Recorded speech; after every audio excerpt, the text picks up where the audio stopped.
Hey guys, MrPokke here, back with another video, and on today's episode of CN Unit Analysis, we are going to be taking a look at our latest S-Rank Fire Anomaly Agent, Burnice. First of all, if you want to check out exactly what she does, you can see the previous video for our early access review, where we really try her in the creator experience server, show her Mindscapes, W engines, etc, etc. For today's CN Analysis, we're just going to be taking a little bit more of the opinions from the CN community, as well as some calculations for the W engines and the drive disk, right? So without further ado, let's get into today's content. Subscribe!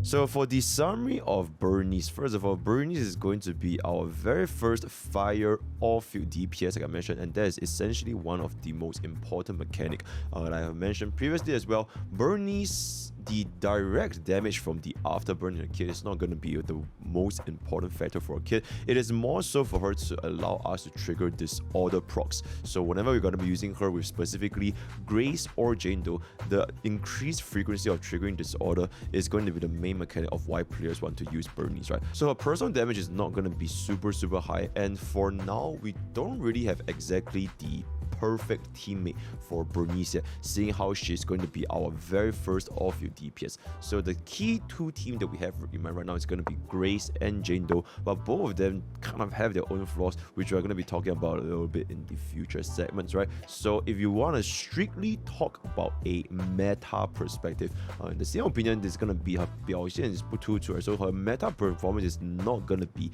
super great for now. Currently, we basically have two separate teams that are performing very well with Burnice. It's going to be Burnice, Arena, and Grace. This is going to be the electric team, and the second team is going to be Jane Doe, Burnice, and Caesar King, replacing Seth for this team.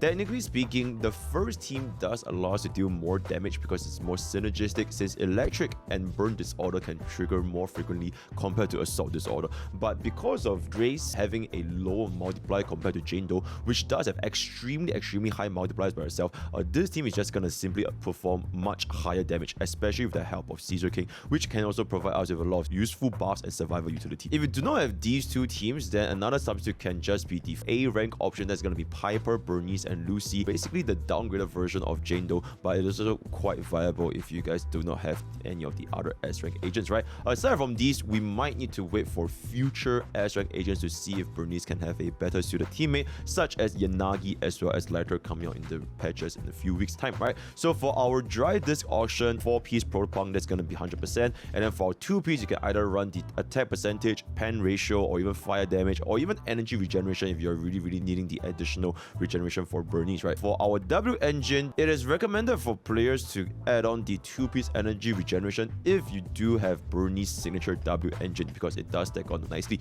Then for our slot 4, 5, 6 is going to be as follows. Our slot 4 is going to be anomaly proficiency or attack percentage. As long as you hit this 300 proficiency, then it's going to be good enough. Then for our slot 5, it's going to be fire damage. If you do have Rena or if you have Grace signature engine, then you can consider running pen ratio just to stack on as high as possible. Then for our slot 6 is either anomaly mastery, which is basically like break efficiency, or rather anomaly efficiency in this game, or energy regeneration. It is recommended for players to run energy regeneration if you have a signature weapon. If you do not have a signature weapon, then it is more recommended to run anomaly mastery. Right, then for our substats, anomaly proficiency is equivalent to attack percentage or slightly better than pen ratio, and then slightly better than double crit. Then for our W engines, like I mentioned in the earlier access review, Burnice does have quite a lot of substitutes, so I wouldn't say her signature weapon is going to be very necessary. So we do have Grace W engine, Piper W engine, or even the free W engine that you can get from the shop, the lip gloss, which are all very decent substitutes, especially if you give them a lot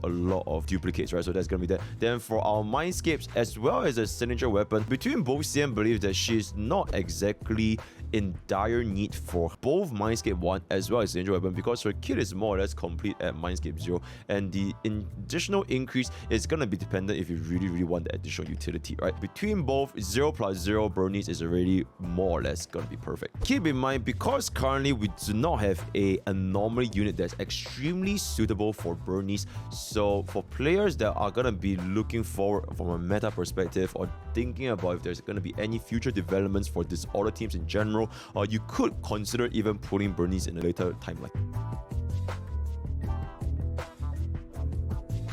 Alright, for the character kit portion, I'm just gonna quickly skim through because we really talk about it quite extensively in the early access review. Her core skill is gonna be more important than the EX skill, followed by the ultimate, followed by the basic, and for your basic, assist, as well as dodge, they are all around the same in terms of priority, right? So these three are gonna be the most important, and then the remaining three is gonna be not so important, right, in terms of leveling priority. So the core mechanic for Burnice is gonna be accumulating heat all the way up to when you enter into your nitro fuel cocktail state above 50, right? So the moment you enter into this state, that's where you can trigger your Afterburn. So there are two ways to quickly accumulate this heat in order to get into our nitro fuel cocktail state. The first being a very straightforward, just simply casting Burnice ultimate to instantly give us 50 heat, which will put us in the nitro fuel cocktail state. And like I mentioned, Burnice ultimate is honestly very nice because you can trigger the quick assist to swap into another unit while she still remains on the field, allowing us to get the 50 heat to extend the duration for our Afterburn, as well as allowing our next DPS unit, namely Jane Doe or even Grace, to continuously damaging the enemy while Burnice is still going to be on the field applying burn to the target, right? So that is going to be very nice. Then another method is essentially going to be relying on our EX special skill, right? This is going to be 1.4 heat per 1 energy consumed. So for specifically this, we are not going to be using our normal skill because our normal skill actually does not consume any energy. So you will pretty much never use Burnice skill unless you have enough energy to trigger the EX, right? So never ever do this. There are two different types for Burnice EX. One is going to be the single flamethrower, and one is going to be the double flamethrower. For both modes, you can in fact press and hold to enhance their durations, not just for single but also for double together, right? And then both of them, you can also quickly tap one and then tap E again to get into a double flamethrower state, as per mentioned in the early access review. I'll leave it up to you guys to see exactly what are the mechanics required for the single or double flamethrower for Burnice. TLDR, single flamethrower is more efficient for your energy, whereas double flamethrower, it allows you to apply the burn anomaly at a faster pace. At the end of the day, it really depends on the battle situation, so both do have their different applications, right? So once you do apply the Afterburn for the enemy, you can see the little fire on the target, and that's where you can swap Burnice to be off field, and any DPS that damages the enemy over here will trigger an additional instance of burn damage onto the enemy target, right? So this burn damage, like I mentioned, it can also crit. It is basically considered as a direct damage, so you can crit and can also apply our burn anomaly. So this damage, it will reach the absolute highest at 300 anomaly proficiency for 30% additional Afterburn damage. But at the end of the day, this actual burn damage itself is not gonna be a very significant portion of Burnice damage output, so it is more or less to help us trigger our disorder stacks. Keep in mind, this additional ability that we get from using Burnice with like a similar anomaly unit or from Sons of Caledon is going to be very important because it is a significant 65% anomaly build-up rate, right? So always going to be quite important. So if you do run this with Soldier 11, it can also essentially raise up our burn by 3 seconds, right? So it is quite nice. So if you want to trigger this with Soldier 11, you can consider running either Lucy or even Caesar to proc the passive ability. So in summary, Burnice is basically just using our EX skill to build up our Afterburn, build up our heat,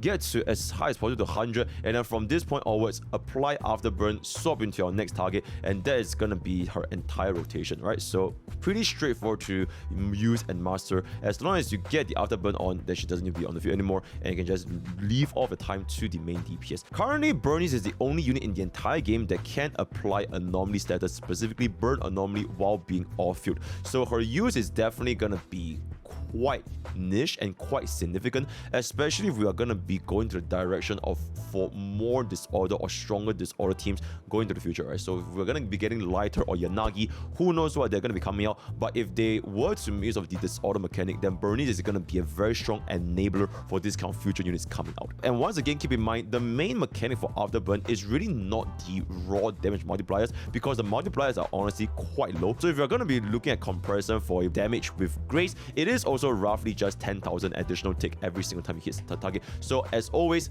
the Afterburn actual damage is not the most significant part. The most significant part is going to be triggering the disorder. So I guess at this point, this is where I believe CM brought a potential flaw. So in CM's opinion, for Burnice, if you want to try to run her as a main DPS on field, it's going to be very wasteful because you don't really make use of the Afterburn whatsoever. If you want to make use of strictly the raw double flamethrower and ultimate multipliers to be like a main DPS, right? It's not going to be as efficient, so that's not going to be the ideal situation. So another way is going to be basically the more optimized way, which is using Burnice as an off-field DPS for our main Anomaly applier. In this case, Jane Doe does have our higher damage output, but we can also be using a lot of other different team comps as long as they can trigger this order. So this will basically jump us into Burnice team building segment, and the first team is going to be Burnice, Grace, and Rina. This is gonna be our current, more or less, best in slot disorder team, making use of Burn and Electric, right? Because for Rina, the additional pen she provides to our entire team is gonna be very, very helpful, but it is not that recommended to run Rina if you are not running Grace, because she really synergizes very well for a Electric Anomaly, right? So if you don't have Grace, then Rina is not gonna be as recommended. If you do not have Rina specifically, you can swap out Rina for either Caesar or Lucy, especially Lucy since the attack buff can be applied to both our teammates, right? So for this specific team comp, the playstyle is kind of different from what you would play from Jane Doe and Burnice, because for our Electric Anomaly and Burn Anomaly, they can apply their damage over time over the course of 10 seconds. Whereas for physical assault, it is just a single big hit, right? So for this specifically, you kind of want to use this following rotation, right? So let's just see this real quick. Rina will apply a skill first, instantly swapping into Burnice, and then Burnice is going to be able to do this heavy attack. So this heavy attack would then allow us to trigger back into our Grace right here, because we already have the Afterburn proc on the enemy at the start of battle, right? So at this point, you can see that you really want to take note of this Anomaly attribute. So you can see over here, before we swap, this is roughly at 40% Burn Anomaly, and then once we swap into Grace, she's gonna continuously apply her Shock Anomaly, but we're not gonna finish up this Shock because we're gonna switch back into Burnice to increase our Burn Anomaly even higher by using our EX ability. So this double flamethrower, like I mentioned in the earlier access review, the double flamethrower does increase our speed of applying burn much faster compared to single flamethrower, right? So if we were to do the double flamethrower, we are gonna almost hit the absolute maximum highest to the burn. So eventually this is gonna trigger burn from the Afterburn effect, right? So because Afterburn also applies our burn anomaly. So at this point, switching into Grace will hit our final hit, landing the burn anomaly, and when we use our Grace EX skill, we can trigger out disorder, proccing a very considerable 61,852 for this example over here. So once you have this shock, you can kind of see the burn and electric anomaly status, they are both almost always going to be applied with one another, right? So it's always going to be burn shock.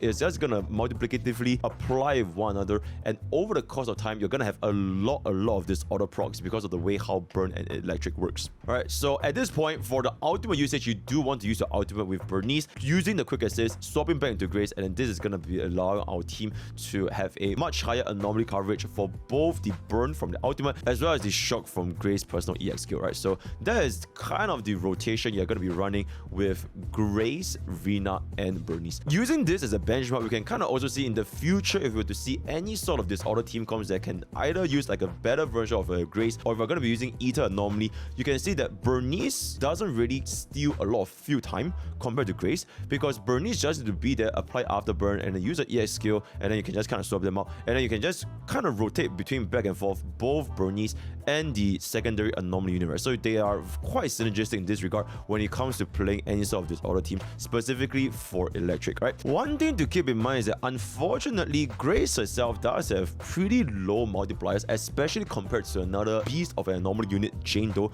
So the overall total damage they are going to be getting from the electric disorder team with Burnice is going to be not that impressive compared to Jane Doe, just because of Grace having lower multipliers, right? It is limited by Grace multipliers over here. So in the future, if we do get better units, then this same concept can then be applied to another team. All right, then this is going to be Burnice's second team, which currently is going to be Burnice's best performing team as of this current moment, namely going to be Jane Doe, Burnice, as well as Caesar King.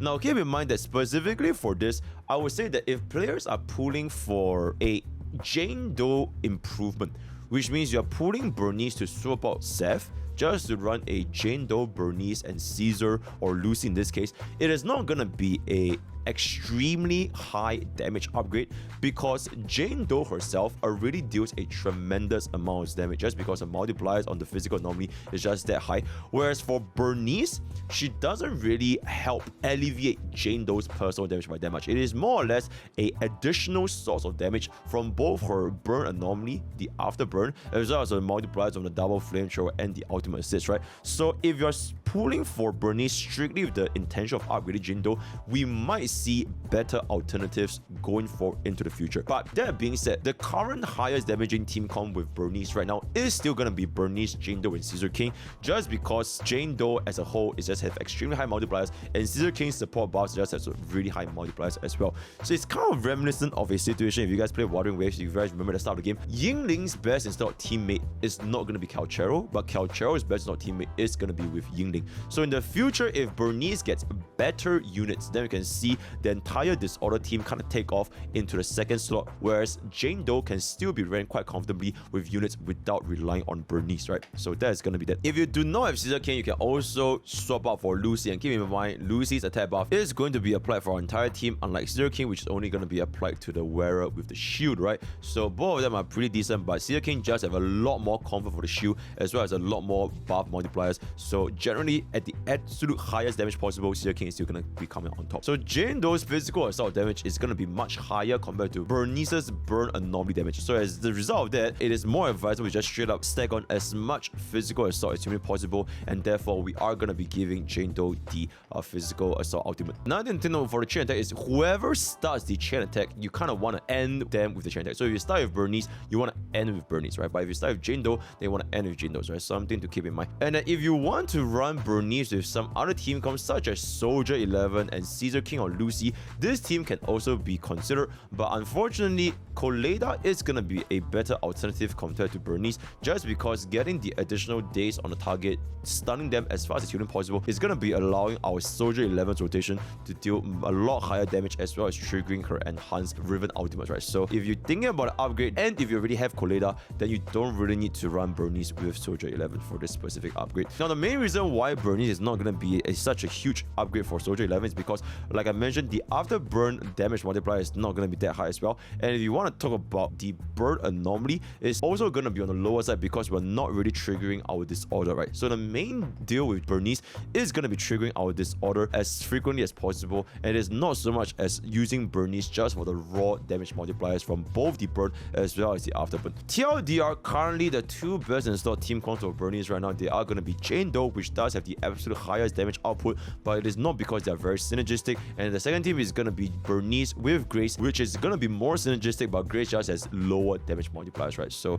the concept from this, TLDR, run disorder, and Burnice is going to be able to perform a duty. For a situation where you do not have any of these S rank agents, then Burnice, Lucy, and Piper can also be a very friendly alternative, especially if players do not have Jindo, and this can also be quite nice in terms of performance, and it can still clear our endgame content if you use our proper piloting, right? So Piper is going to be our Jindo downgrade, and Lucy is going to apply our buffs, and Burnice is just going to be there doing the exact same principle, applying disorder, swapping between Piper and Burnice back and forth. Alright, so Lucy is going to enter into the skill with an EX special, Burnice is going to swap into our enhanced heavy, and then swap back into Piper to trigger a spin, and then once the spin is about to end, you can swap back into Burnice again to apply her EX special flamethrower, and then all this can kind of just repeat by itself all over again, right? So you can see it always kind of starts with a support into Burnice, into Anomaly DPS, then back into Burnice, and then at this point, you either refresh the buffs to your support again, or you just kind of rotate between Anomaly DPS, Burnice, Anomaly DPS, Burnice until the target breaks, right? So that is going to be the general rotation for pretty much most, if not all, Burnice team comps.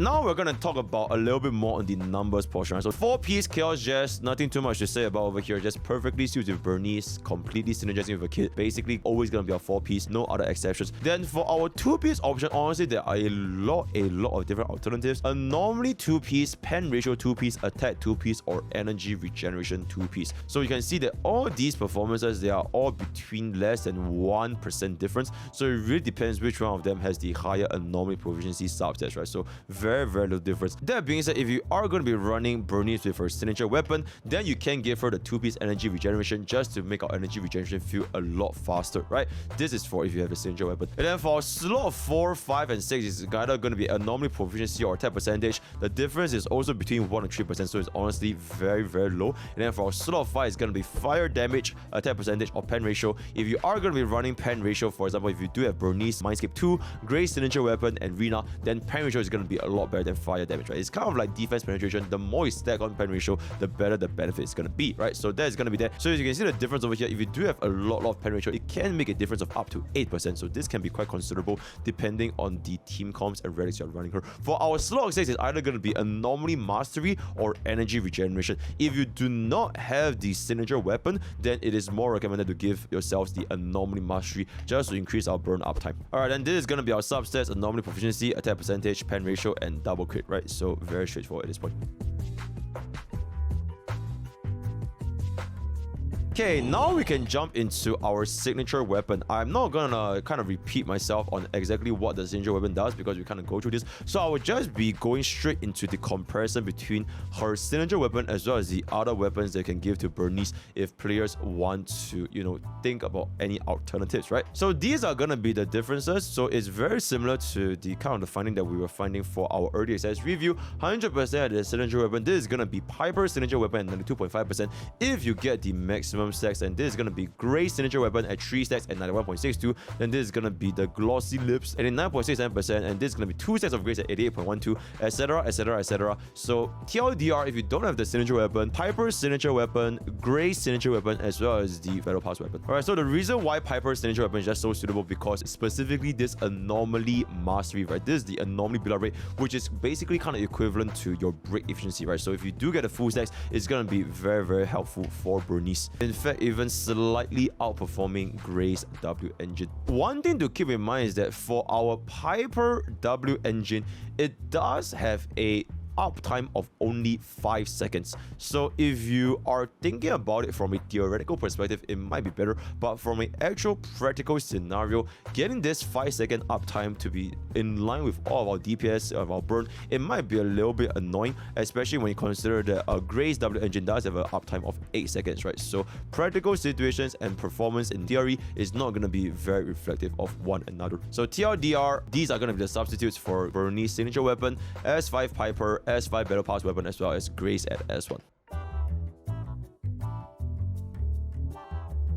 Alright, now finally we can jump into our Mindscape portion. So the Mindscape one is going to be a very, very nice quality of life on top of raising the heat, which means that our Afterburn lasts a longer time. We also increase our multipliers for the hit on top of the Anomaly blood rate by 25%. So this is roughly a 4% increased damage for Afterburn, as well as a 15% Anomaly speed. So in total, this is going to be a roughly 10% final damage increase. Unfortunately, even though this does make Burnice's kit feel very smooth, CN do feel that this Mindscape one is not going to be very important for Burnice because the multipliers are simply not high enough compared to some of our previous Mindscape ones or even Idle ones at Honkai Starbucks, where like some Idle ones are straight up just like a 20% or 30% increase, right? So good mechanics, not too much multiplier. Then for our Mindscape 2 is going to be this as follows: Thermal Penetration, increasing our pen ratio up to a maximum of 20%, and this can be applied to our entire team, right? So this final damage increase for a 20% pen ratio is roughly a 11% team-wide damage increase. So once again, the multipliers are simply just not that high, so it is not that recommended for players who are looking for a considerable damage increase going for the Mindscape 2 as well, especially since Jane Doe's raw multipliers herself is going to be a lot higher compared to Burnice. 3 and 5, roughly 5% damage increase. Then Mindscape 4 is going to be her personal damage increase because of this 30% crit rate. So her actual EX special skill is going to be roughly 30% of her total damage output. So the overall impact for this 30% crit rate is also not going to be that insane, roughly a 6% final damage increase for Burnice herself. So also not that crazy. And even if you were to change Burnice Mindscapes into a crit rate and crit damage build, so you literally build like a crit Burnice, the overall impact for this is not going to be too much of a difference if you were to swap from the Anomaly build. And then this is going to be Burnice Mindscape 6, which is going to be an extremely high personal damage increase when she's on the field. But that being said, this kind of clashes with Burnice's core characteristics, which is she wants to be a all-field DPS anyways. So if you do pull her Mindscape 6, now you may be more incentivized to use Burnice as an on-field DPS, but then this will reduce the amount of time that you will give to your secondary DPS, such as Jane Doe. So in this scenario, you might even compete for stage uptime if you're going to be running another on-field DPS. And on-field DPS like Jane Doe, they just also have straight up a higher damage multipliers compared to Burnice as well. So although at Mindscape 6, Burnice is definitely going to deal more damage than the Mindscape 0 Jane Doe, at this point you really must ask yourself, is it going to be worth it if you want to go all the way to Mindscape 6 for Burnice, right? So in summary, Burnice, none of the Mindscapes are really that impactful. Mindscape 1 is going to be the highest comfort. It is going to be bringing us higher value compared to the signature weapon. But honestly, at M0S0, Burnice is pretty much going to be a complete kit. And with that, we have come to the end of Burnice CN unit analysis. Let me know what you guys think of the comments below if you guys are going to be putting for her today. Right, the word of the day is going to be Brain Rot. Join Twitch, join YouTube, join Discord, join Twitter, and join TikTok. All the best for Gacha Proofs, and I'll see you guys next time. Take care.